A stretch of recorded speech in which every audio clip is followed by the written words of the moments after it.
جب تم کہو گے نا کہ بابے نے سمندر روکا ہوا ہے تو اللہ تعالیٰ اپنے کسی بندے کے دماغ میں ڈالے گا کہ کوئی بڑے سے بڑا انسان ہو اپنا پیشاب بھی نہیں روک سکتا، کیونکہ یہ سمندر روکنے والی بات جب آئے گی تو یہ بات آئے گی۔ حضرت ابوبکر صدیق کے دماغ میں یہ بات کہاں سے آئی؟ قرآن و حدیث میں تو کہیں نہیں لکھی تھی کہ جو محمد کی عبادت کرتا تھا جان لے محمد مر چکے، قرآن میں تو نہیں لکھا ہوا تھا یہ، اور نہ کسی صحابی نے حضور کی عبادت کی تھی، یہ اللہ نے ان کے دماغ میں ڈالا کہ یہ کیا ہے۔ اس کی وجہ یہ ہے کہ جیزس کرائسٹ کو لوگوں نے خدا بنایا، کہیں محمد رسول اللہ دوسرے جیزس کرائسٹ نہ بن جائے۔ حضور کی بات یقیناً انہیں یاد آئی ہوگی کہ دیکھنا میری شان بلند نہ کرنا، جس طرح عیسیٰ ابن مریم کو لوگوں نے بڑھا دیا تھا، میں اللہ کا بندہ اور اس کا رسول ہوں۔ اسی کو ایلبریٹ کر دیا حضرت ابوبکر صدیق نے انتہائی گستاخانہ خطبے میں، انورٹڈ کامس کے اندر، ان کی نظر میں۔ ہمارے استاد مولانا صاحب کہتے تھے نا، او بھائی جو توحید بیان کریں گے تو آٹومیٹکلی گستاخی ہو جائے گی۔ کیوں؟ تم نے توحید کو گستاخی سمجھا ہوا ہے، تمہاری نظر میں تو آٹومیٹکلی گستاخی ہو جائے گی نا، تو یہ گستاخی تو ہونی ہے، کیونکہ توحید کا تو مطلب ہی ہے کہ اختیار اللہ کے پاس ہے، مخلوق کچھ نہیں کر سکتی۔ پھر عجیب و غریب نا انہوں نے نا وہ مت اور عجیب و غریب واقعات مشہور کیے ہیں لوگوں کے جذبات کے ساتھ کھیلنے کے لیے۔ اور جی ایک بار وابی داتے سنی دا مناظرہ ہو گیا، حضور دی ذات ہوتے وابی پوری رات جو ہے وہ ایسی آیتیں ڈھونڈتا رہا جس میں حضور کی تنقیص تھی، اور جو سنی جو ہے وہ نبی اسلام کی شان ڈھونڈتا رہا۔ تو صبح جناب مناظرے میں جب دونوں اکٹھے ہوئے، انہوں نے پوچھا ہاں تو راتی کے کردا رہا؟ سرکار میرے سامنے گلا کرو میں تھن پنا تواڈے بابیاں دا بابا آ گیا دنیا تے ہن۔ سرکار میرے سامنے گلا کرو میں تھن پنا تواڈے بابیاں دا بابا آ گیا دنیا تے ہن۔ ٹھیک ہے، میں انہوں دساں کہ میں ابوبکر صدیق دا خطبہ ڈھونڈتا رہا تے مینوں پتہ لگے کہ میں ابو بکر آر نبی نو مننا وا یا ابو جہل آر مننا، تو دس ابو جہل تو کیوں ڈھونڈتا رہا قرآن چکے کٹدا رہا؟ اور نبی کی شانیں جو تم قرآن سے نکال رہے ہو ان شانوں سے کس کو انکار ہے؟ کیا نبی کی شان کا مطلب یہ ہے کہ نبی خدا کا بیٹا بن جائے گا؟ عیسیٰ ابن مریم جیسی شان قرآن میں کسی کی نہیں آئی ہے، کسی پیغمبر کی نہیں۔ لیکن اللہ نے کہا کہ اگر اللہ ارادہ کرے عیسیٰ کو، ان کی ماں کو، سب کو ہلاک کر دے، اللہ کا کوئی کیا بگاڑ لے گا؟ عیسیٰ اور ان کی ماں روٹی کھانے کے محتاج تھے، وہ نہ تو کسی کے نفع کے مالک تھے نہ کسی کے نقصان کے۔ یہ اس شخص کے بارے میں آ رہا ہے جس کو کہا اللہ نے وجیہن فی الدنیا والآخرہ ومن المقربین، اور معجزات ایسے جو کسی پیغمبر کو نہیں دیے گئے، مردوں کو زندہ کرنا اللہ کے اذن سے، مٹی کی مورت بنا کے پھونک مارنا اور اس کا پرندہ بن جانا، یہ معجزہ کسی پیغمبر کو نہیں دیا گیا، کسی پیغمبر کو۔ لیکن سینٹرڈ کر کے انہی کو اللہ تعالیٰ نے سامنے رکھا کہ یہ فرق ہے بھائی انبیاء میں اور خدا میں۔ پھر اسی طریقے سے چیزیں بیان ہوتی ہیں۔ وہ جی پھر مناظرے سے پہلے جب پوچھا تو وابی نے کہا ہاں جی میں تو یہی آیتاں لبدا رہا، تو انہوں نے کہا بس دیکھ لے کون نبی دی شان ڈھونڈتا ہے تو کون تنقیص ڈھونڈتا ہے۔ اگر کسی کا یہ عقیدہ ہے کہ توحید بیان کرنے سے نبی کی تنقیص ہوتی ہے تو یہ بلیم وہ کسے دے رہا ہے؟ اللہ کو۔ انہوں نے انبیاء کو منی گاڈ مانا ہوا ہے اور اولیاء کو منی رسول مانا ہوا ہے۔ یہ میرا ایک جملہ ہزاروں کتابوں پہ بھاری ہے، یعنی آپ ہزاروں گمراہیاں ایک کتاب میں جمع کریں نا اور آپ اس کی وجہ پوچھیں نا تو یہ ہے کہ یہ نبیوں کو منی گاڈ مانتے ہیں اور اولیاء کو منی رسول مانتے ہیں، بس یہ وہ فرق ماننے کے لیے تیار ہی نہیں ہے، چونکہ قرآن تو پڑھا ہی نہیں ہے۔ اب ان ساری باتوں کے ہوتے ہوئے مجھے تو صبح شام ان کے اوپر قنوت نازلہ پڑھنی چاہیے، لیکن میں سمپل کہتا ہوں کہ مرنے سے پہلے اے مسلمان کر لے اس پہ غور، کتابوں کا خدا اور ہے بابوں کا خدا اور۔ کتابوں کے خدا اور بابوں کے خدا میں یہ فرق ہے کہ جو بابوں کا خدا ہے نا بس وہ خدا بڑا بھائی اور نبی چھوٹا بھائی، بس اتنا فرق ہے۔ لیکن کتابوں کا خدا یہ کہتا ہے کہ خدا خدا ہے، مخلوق مخلوق ہے۔ لیکن یہ باتیں اب کون کرے؟ یہ جب باتیں آپ نہیں کریں گے دماغ کوئی نہیں کھلیں گے۔ توحید تو اتنے عرصے سے بیان ہو رہی تھی، لیکن توحید کا مطلب توہین رسالت لیا جاتا تھا۔ ہم نے توحید بیان کی ہے نا، آئے نا کوئی سامنے میرے پاس تو سیدھا بھائی چھوڑ دو، تم شان رسالت کی بات چشتی رسول اللہ اشری تھانوی رسول اللہ پارٹی کیسے کر سکتی ہے؟ کبھی نہیں کر سکتی۔ تمہارے بزرگوں نے اپنے ناموں کے کلمے پڑھائے، تمہیں کوئی حق ہی نہیں پہنچتا، تم تو نبی کا دفاع کر ہی نہیں سکتے۔ نبی کا دفاع کا حق تمہارے پاس نہیں ہے، اس کے کاپی رائٹ سب انجینئر صاحب کے پاس ہیں۔ ہاں یہ رائٹس ہم آپ کو نہیں دیں گے۔ توحید بھی یہاں سے بیان کریں گے اور رسالت بھی، صحیح جو رسالت کا کانسیپٹ ہے وہ یہیں سے بیان ہوگا۔ دین کی تعلیمات سے کوئی بیزار نہیں ہوا، اس لیے کہ دین کے اندر کوئی سختی نہیں ہے، دین کے اندر تعلیمات کے اندر ایسا کوئی ایلیمنٹ نہیں جو بندے کی طبیعت کو گراں گزرے۔ دین تو یہ کہتا ہے کہ صحت مند ہو تو نماز اس طرح پڑھو، بیمار ہو تو بیٹھ کے پڑھ لو، اور زیادہ بیمار ہو تو لیٹ کے پڑھ لو۔ دین تو یہ کہتا ہے صحت مند ہو تو مسجد میں جا کے پڑھو، علالت بیماری خطرات خوف آ گئی تو گھر میں پڑھ لو۔ دین کہتا ہے روزہ رکھو، بیمار ہو تو بعد میں قضا کر لینا، اگر یہ بھی استطاعت نہیں تو فدیہ دے دو۔ دین کہتا ہے میرا حج کرنا ہو تو جس کے پاس استطاعت ہے مالی اور راستے کی مشکل نہیں پہنچ سکتا ہے اس پر حج فرض ہے، باقی جو مجبور ہے اس پر فرض ہی نہیں۔ دین کہتا ہے مال و دولت اور نصاب ہے تو زکوٰۃ فرض ہے، نہیں ہے تو فرض ہی نہیں۔ دین ہر جگہ نرمی، یسر، آسانی، راحت، سکون دیتا ہے اور سکون فراہم کرنا چاہتا ہے۔ اس لیے اس نے سوال کیا دین کا جائزہ لینے کے لیے کہ اس پیغمبر کی جس نے دعوی نبوت کیا اس کی تعلیمات کی نیچر کیا ہے۔ اس کا عکس نظر آنا چاہیے علماء میں، دعات میں، مبلغین میں، دین کی دعوت دینے والے، پرچار کرنے والوں میں، کہ وہ دین کو اس طرح کر کے لوگوں کے سامنے پیش کریں کہ دین کی تعلیمات کے اندر جو لطافت ہے، جو خوبصورتی ہے، جو محبت ہے، جو اس کے اندر چاشنی ہے، جو حلاوت ہے، جو مٹھاس ہے، دین کی تعلیمات کے اندر جو وسعت ہے وہ اسی طرح آگے منعکس ہو. تو لوگوں کو آپ اس طرح دین پیش کریں کہ آپ کی زبان سے بھی لطافت ملے، تعلیمات کی لطافت منتقل ہو، مٹھاس منتقل ہو، حلاوت اگلے کو منتقل ہو، اور دین کی جو خوبصورتی ہے اور چاشنی ہے وہ اس کے دل کو، اس کی روح کو فیل ہو. اس طرح فیل ہو کہ آپ کے کلمات میں بھی دین کی لطافت جھلکے، کلمہ سخت نہ ہو، آپ کی بولی سخت نہ ہو، اس کے اندر کرختی نہ ہو اور تنقید نہ ہو، اس کے اندر غصہ نہ ہو، اس کے اندر ایسی جملے، ایسی آواز، ایسا طور طریقہ نہ ہو کہ لوگ سن کے بیزار ہو جائیں. جب آپ کے طریقے سے ہی بیزار ہو جائیں گے تو دین کا میسج اور سودا کون قبول کرے گا؟ یعنی اللہ پاک نے فرمایا جیسے اعوذ باللہ من الشیطان الرجیم یرید اللہ بکم الیسر ولا یرید بکم العسر. اللہ تعالیٰ تمہارے لیے دین میں آسانی چاہتا ہے. 185 نمبر ہے سورہ البقرہ کا. اللہ تمہارے لیے دین میں آسانی چاہتا ہے، اور پھر ساتھ کہا کوئی تنگی نہیں چاہتا. تو اس کے سوال کا مطلب یہ تھا کہ جو دین حضور علیہ السلام پیش کر رہے ہیں اگر اس میں تنگی نہیں ہے تو کوئی بیزار ہو کے واپس کیوں جائے گا؟ اور اس میں آسانی ہے، اس کی طبیعت کو راحت ملتی ہے، تو کوئی واپس بیزار ہو کے کیوں جائے گا؟ پھر سورہ نساء ورس نمبر 28 پھر فرمایا یرید اللہ ان یخفف عنکم وخلق الانسان ضعیفا. کوئی بوجھ بھی ہے تو اللہ تعالیٰ اس کو اتارنا چاہتا ہے، ہارڈ شپ ہے تو اس کو ریموو کرنا چاہتا ہے، کوئی ڈیفیکلٹی ہے تو اللہ تعالیٰ اس کا ریموول چاہتا ہے. کسی قسم کی تنگی اللہ تمہارے لیے پیدا نہیں کرنا چاہتا. یعنی یہ جو دین کا پیغام ہے اس کے اندر یہ نرمی. اب انہوں نے کہا کہ نہیں، دین کی تعلیمات سے کراہت کے ساتھ بیزار ہو کر، متنفر ہو کر کوئی نہیں واپس گیا. اب یہی جو چیز ہے اس کو میں صحیح بخاری ہی کے ایک اگلے باب سے اسٹیبلش کرنا چاہتا ہوں. آپ آ جائیے کتاب العلم، یاد رکھ لیں صحیح بخاری کا، یہ چیپٹر 11 ہے 11، اور اس کے اندر حضور علیہ الصلوۃ والسلام کی ایک حدیث لوگوں کی طبیعتوں کو کتنا آقا علیہ السلام نے لطافت اور آسانی کی طرف لایا. سو کوئی بیزار ہو کے کیوں جائے گا؟ بیزار ہونے کے اسباب ہوتے ہیں. یعنی دین نے کہا کہ غریب کمزور کی جگہ ہے، اور جب آیا تو دیکھا کمزور کی جگہ نہیں ہے. دین آسانی کا ہے، دیکھا تو تعلیمات میں آسانی نہیں ہے. دین میں وسعت ہے، آ کے دیکھا تو تنگی نظر آئی. اچھا، یہ جو تنگی نظر آئے گی یا وسعت، یہ دکھائے گا کون؟ یہ بات بڑی امپورٹنٹ. عالم دکھائے گا، دائی دکھائے گا، مبلغ دکھائے گا، پریچر، علماء، خطبہ، طلباء، قائدین، رہنما، دین کو پریزنٹ کرنے والے. دین کی تعلیمات میں تنگی ہے یا وسعت ہے، اس کا خبر تو اس کو بعد میں ہوگی جب وہ پریکٹس کرے گا یا علم اس تک پہنچے گا. سب سے پہلے تو اس نے میری طبیعت کو دیکھنا ہے کہ میری طبیعت میں تنگی ہے یا وسعت ہے. میں جو دین کو پریزنٹ کرنے والا ہوں، اگر میری طبیعت میں ہی تنگی ہے، میری گفتگو میں ہی ہارشنس ہے، میری گفتگو میں بھی لطافت اور محبت اور پیار اور شفقت اور خوش اخلاقی نہیں ہے، اور دوسرے پر میں توپیں چلا رہا ہوں، تیر و تفنگ چلا رہا ہوں اور حملے کر رہا ہوں دوسروں کی عزت پر، اور للکار رہا ہوں اور اوئے توئے کر رہا ہوں، اور دوسروں کو کافر بنا رہا ہوں اور اسلام سے اور حق سے خارج کر رہا ہوں، دل جوئی نہیں کر رہا، دل شکنی کر رہا ہوں. اگر میرا طرز عمل، جس کو لوگ دین کا نمائندہ دیکھتے ہیں، جس سے دین کی تعلیم لے رہے ہیں، اگر میرا طرز عمل اس طرح کا ہے، تو کس نے آگے چل کے دین کی تعلیمات کی نرمی دیکھنی ہے، وسعت دیکھنی ہے، دین کی تعلیمات میں لطافت دیکھنی ہے؟ وہ تو اس کو لطافت دین کی دیکھنے کا موقع ہی نہیں آیا، وہ تو دروازے سے بھاگ گیا. یعنی آپ کی ایک دکان ہے، اس میں بڑا شاندار آپ نے پھل رکھے ہوئے ہیں، عالی شان دنیا کے سب سے بہترین پھل اور میوے رکھے ہوئے ہیں. گاہک آپ کی دکان پہ آتا ہے، آپ دکاندار ہیں، آپ اس پھل کو بیچ رہے ہیں، وہ آپ سے پوچھتا ہے تو آپ اس سودا پوچھنے والے کو ہی گالی دیتے ہیں اور سختی سے بات کرتے ہیں، اور اس کو انٹرٹین ہی نہیں کرتے،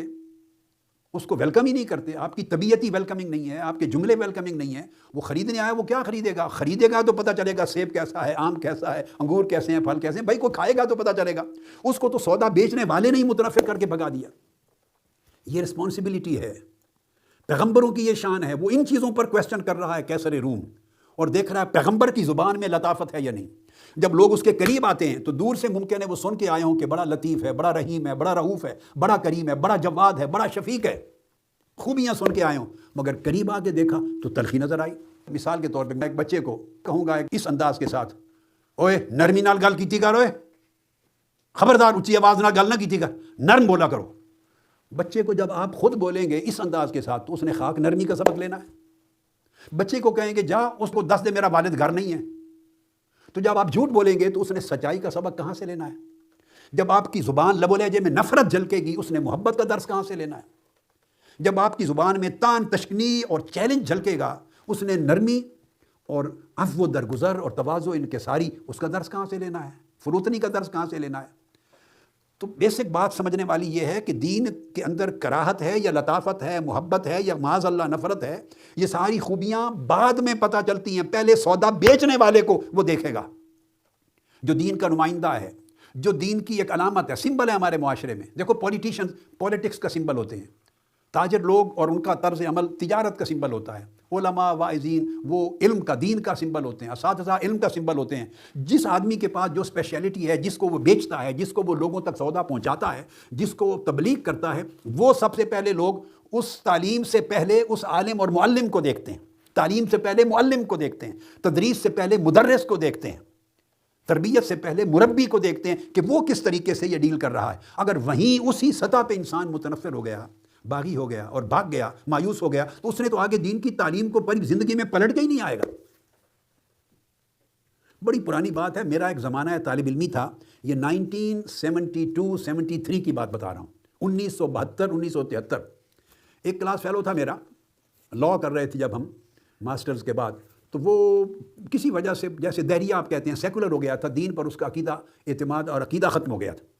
تو کئی مہینے لگا کے، چونکہ کلاس فیلو تھا تو محنت کر کے تو میں نے کوشش کی، اللہ رب العزت نے اس کو پلٹا کے دین کے اوپر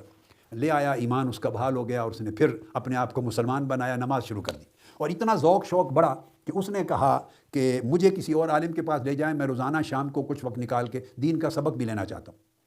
میری ینگ لائف تھی، میں رہتا تھا نیو کیمپس، اور وہ میرا class old campus Punjab University Mall Road یا انارکلی کے قریب رہتا تھا۔ میں کسی مقامی ایک بڑے نام بر بڑے عالم دین کے پاس لے گیا ہوں اور ان کو کہا کہ یہ بڑا مومن دل ہے بچہ، نوجوان، تو اس کی رغبت پیدا ہوئی ہے دین کے لیے، تو اس کو آپ کسی استاد کے ذمہ کر دیں، ٹیچر کے مدرسہ میں، تاکہ اس کو دین پڑھائے۔ تو وہ دیکھتے ہی اس کو کہتے ہیں، اس نوجوان کی داڑھی نہیں تھی، کلین شیو تھا، اس نے سامنے ہی کہا کہ شکل تو اس کی فاسقانہ ہے، دل مومنانہ کیسے ہو جائے گا؟ سامنے کہہ دیا، اس کی شکل فاسقانہ ہے، دل مومنانہ کیسے ہو گیا؟ آپ نے کیا بات کہہ دی؟ اس نے مجھے آہستہ سے میرا ہاتھ دبایا، باہر لے گیا، اس نے کہا دوبارہ کسی ایک اور عالم کے پاس لے کے چلے گیا، میں پھر کافر ہو جاؤں گا۔ اس نے کہا میں وہ دین سیکھنے آیا ہوں جو مجھے آپ نے سمجھایا اور بتایا تھا، وہ دین نہیں سیکھنے آیا جس کی وجہ سے بھاگ گیا تھا۔ تو یہ ہمارے لیے ایک بڑا سبق ہے، میں نے اپنی زندگی کا یہ ایک واقعہ ہے میرا جو میرے ساتھ بیتا آپ کو سنایا۔ لہٰذا ہمیشہ ذہن میں رکھ لیں کہ جو دین کی دعوت دیتا ہے اس کے عمل کو پہلے دیکھا جاتا ہے، اس کی دعوت، علم اور میسج کو بعد میں دیکھا جاتا ہے، وہ اس کی جھلک ہوتی ہے، وہ سمجھا جاتا ہے کہ گویا یہ دین کا ڈیمونسٹریٹر ہے۔ تو آقا علیہ الصلوۃ والسلام کیا کرتے؟ حضرت عبداللہ ابن مسعود رضی اللہ تعالیٰ عنہ فرماتے ہیں، صحیح بخاری، یہ حدیث نمبر 69 ہے، اور چیپٹر یہ ہے کہ کچھ دن مقرر کرتے، ایک نظام الاوقات بڑا آسان فکس کیا تھا، ہر روز نہیں، کبھی کبھی، تھوڑے ٹائم کے لیے کبھی کبھی حضور علیہ السلام تعلیم اور تربیت دیتے، صحابہ کرام کا حلقہ تدریس فرماتے، کثرت کے ساتھ روزانہ نہیں، تاکہ آگے الفاظ آتے ہیں، کان النبی صلی اللہ علیہ وآلہ وسلم یتخولنا بالموعظۃ فی الایام کراہۃ السامۃ علینا۔ وہ جو کراہیت کا لفظ اس نے ہرقل روم نے پوچھا تھا کہ اتنا زیادہ نہ کرتے تاکہ لوگ جو ہیں وہ کہیں بیزار نہ ہو جائیں، ان کی طبیعتوں پر بوجھ نہ آئے اور وہ بھاگ نہ جائیں، آسانی پیدا کرتے ہمارے لیے، دنوں کو مختص کرتے، تھوڑے تھوڑے دن، تھوڑے تھوڑے اوقات میں، تاکہ، اور حدیث کے جو لفظ ہیں چیپٹر امام بخاری نے قائم کیا، ما کان النبی صلی اللہ علیہ وآلہ وسلم یتخولہم بالموعظہ والعلم کی لا ینفروا، تھوڑے تھوڑے دن، مخصوص چند دنوں میں تعلیم دیتے اور اتنا بوجھ نہ ڈالتے، ابنڈنس اتنی نہ کرتے کہ کئی لوگ متنفر نہ ہو جائے، بھاگ نہ جائیں۔ اور پھر آقا علیہ السلام ہمیشہ جس کو دین کی دعوت دینے کے لیے بھیجتے، کوئی ڈیلیگیٹ اپوائنٹ کرتے، پریچرز اپوائنٹ کرتے کہیں، تو ان کو فرماتے، انس روایت کرتے ہیں، قال یسروا ولا تعسروا وبشروا ولا تنفروا، جب جانا تو دین کو آسان کر کے پیش کرنا اور دین کو مشکل بنا کے پیش نہ کرنا، اور دین کو اس طرح پرچار کرنا کہ ان کو فرحت اور خوشخبری ملے، راحت ملے، ان کی طبیعتیں پر خوشگوار اثر پڑے، ولا تنفروا، اور وہ اس طرح تمہاری تعلیم سن کے ایسا نہ ہو کہ وہ متنفر ہو جائیں۔ آقا علیہ السلام 4 آرٹیکل دے کے بھیجتے، دین کو آسان کر کے پیش کرنا، اور دین کو مشکل کر کے پیش نہ کرنا، اور دین کو طبیعت پہ خوشگوار اثر ڈالنے والا بنا کے پیش کرنا، اور دین سے کہ لوگوں کو متنفر نہ کر دینا۔ پھر آگے چل کے ایک اور باب امام بخاری نے باندھا ہے، اور اس میں واقعہ لکھا ہے کہ ایک اعرابی آیا، بدو، آقا علیہ السلام کی بارگاہ میں، یہ چیپٹر ہے 59 اور چیپٹر 60، باب ترک النبی صلی اللہ علیہ وآلہ وسلم والناس الاعرابیہ حتی فارغ من بولہ فی المسجد، اور دوسرا باب بنایا ہے صب الماء علی البول فی المسجد، اگر کوئی مسجد میں پیشاب کر دے معاذ اللہ تو اس پر پانی کی بالٹی بہا کے اس کو دھو دینا، اور پہلا باب بنایا ہے کہ جو شخص پیشاب کرنے والا تھا، حضور علیہ السلام نے اپنے آپ کو بھی روکا اور صحابہ کو روک دیا کہ جب تک یہ پیشاب کر کے فارغ نہ ہو جائے خبردار اس کی طرف کوئی نہ بڑھے کہ کہیں اس کا پیشاب رک نہ جائے۔ مسجد میں یہ 2 باب، یہ کلائمیکس ہے دین کی لطافت کا اور دین کی رحمت کا اور دین کی شفقت کا اور توسع وسعت کا اور آسانی کا۔ تو حدیث پاک میں ہے کہ ایک اعرابی آقا علیہ السلام کی بارگاہ میں آیا، انس بن مالک رضی اللہ تعالیٰ عنہ روایت کرتے ہیں، ان النبی صلی اللہ علیہ وسلم رأى اعرابیا یبول فی المسجد۔ وہ آیا آپ سے کچھ پوچھنے، اس کو پتہ نہیں تھا، اس نے سمجھا جیسے جہاں بھی پیشاب آئے رستے میں آتے جاتے کر لیتے ہیں تو یہ بھی ایک جگہ ہے۔ اس کو پیشاب کا پریشر ہوا تو اس نے مسجد میں کھڑے ہو کے پیشاب کر دیا آقا علیہ السلام کے سامنے۔ صحابہ کرام دوڑے روکنے کے لیے، آپ نے روک لیا، خبردار دعوہ، اس کو نہ ٹچ کرو اور اس کی طرف مت دوڑو، حتیٰ اذا فرغ دعا بماء فصبوا علیہ، کہ تم اگر دوڑو گے تو کہیں اس بیچارے کا پیشاب رک نہ جائے، اس سے اس کو مرض ہو جائے گی، تکلیف ہو جائے گی، مشکل پیش آئے گی اس کو۔ اس نے سمجھ نہیں ہے، اس نے کرنا شروع کر دیا، اس کو کر لینے دو، جو فارغ ہو جائے تو اسے نہ ڈانٹو، اس کو آداب مسجد معلوم نہیں، علم نہیں ہے اس کے پاس، تو پھر بالٹی یا ڈول پانی کا لا کے بہا کے صاف کر دیں۔ اور اگلی حدیث پھر اسی واقعے کو تفصیل سے بیان کرتی ہے، حضرت ابو ہریرہ کی روایت ہے، وہی چیز کہ اس نے پیشاب کر دیا، لوگ اس کی طرف بڑھے اس کو روکنے کے لیے، آقا علیہ السلام نے فرمایا دعوہ وحریقوا علی بولہ سجلا، اسے اس وقت کچھ نہ کہو، لیٹ ہم ڈو، لیٹ ہم فنش۔ وہ جب پیشاب سے فارغ ہو گیا تو فرمایا اب جا کے ڈول یا بالٹی لاؤ، اس کے سامنے بہا دو، اس کو سمجھ آ جائے گی از خود کہ یہ جگہ پیشاب کرنے کی نہیں، اس کو کہو بھی نہیں کہ کہیں امبیرسمنٹ فیل نہ کرے۔ تو جس دین میں اتنی لطافت ہے، جس دین میں اتنا اعلیٰ اخلاق ہے کہ امبیرس بھی نہ ہو، غلط کام کر رہا ہے چونکہ اس کو پتہ نہیں، اس کو امبیرس نہ کرو، کہیں اس کی تکلیف کا باعث نہ بن جائے پیشاب کا رکنا، یہ حاجت ہے اس کی ختم ہو لینے دیں، بعد میں اس کے سامنے پانی جب بحال ہوگے تو اس کو سمجھ آ جائے گی کہ یہ جگہ صحیح شاید نہیں تھی، مگر کہنا بھی نہیں، اور آقا علیہ السلام نے بھی نہیں فرمایا اس کو کہ کہیں لوگوں کے سامنے امبیرس نہ ہو جائے، معافی نہ مانگنے لگ جائے، کہ معذرت نہ کرنے لگ جائے، اس سے شرمسار ہوگا، تو شرمسار ہونے سے بھی بچایا، امبیرس ہونے سے بھی بچایا۔ اور پھر آقا علیہ السلام نے صحابہ کرام سے فرمایا فَإِنَّمَا بُعِثْتُم مُيَسِّرِينَ وَلَمْ تُبْعَثُوا مُعَسِّرِينَ، تم آسانیاں پیدا کرنے والے بنائے گئے ہو، تنگیاں پیدا کرنے والے نہیں بنائے گئے۔ اللہ نے تمہیں جو تعلیم دی ہے میری صحبت میں رہ کے، اور میں نے جو تمہیں تربیت دیا ہے اور تمہاری شخصیتیں میں نے سنواری اور بنائی ہیں، اور تمہیں کفر اور شرک اور جہالت کے اندھیروں سے نکالا ہے، اور تمہارے کردار کے اندر جو جہالت تھی اس سے نکالا ہے، اور تمہاری شخصیتوں کو اسلام کی تعلیمات کے ساتھ سینچا ہے۔ اور اللہ نے تمہیں کیسا بنایا ہے کہ تاکہ تمہارے ہر قول، ہر فعل، ہر عمل، ہر کنڈکٹ سے لوگوں کے لیے آسانیاں پیدا ہوں، تم آسانیوں کی راہ کھولو اور دین کو آسان بنا کے پیش کرو، تاکہ دین میں آسانی، راحت، شفقت، وسعت دیکھ کر لوگ آئیں، آہستہ آہستہ آتے جائیں، رفتہ رفتہ دین ان کے اندر اترے، دین کے حسن سے وہ آگاہ ہوں گے، دین کے لطف و کرم سے شناسا ہوں گے، دین کے اندر جو شفقت، رافت، محبت ہے اس سے جان پہچان ہوگی، تو دین کی لطافت ان کے دلوں میں گھلے گی،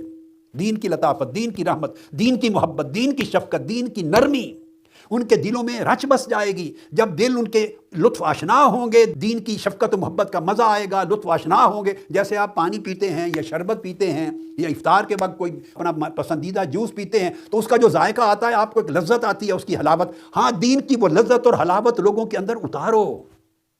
اپنے قول سے، اپنے عمل سے، اپنی دعوت سے، اپنی تبلیغ سے، اپنی سیرت سے، اپنے کردار سے، اپنے طرز تبلیغ سے وہ حلاوت ان کو پلاؤ، دین کا شربت،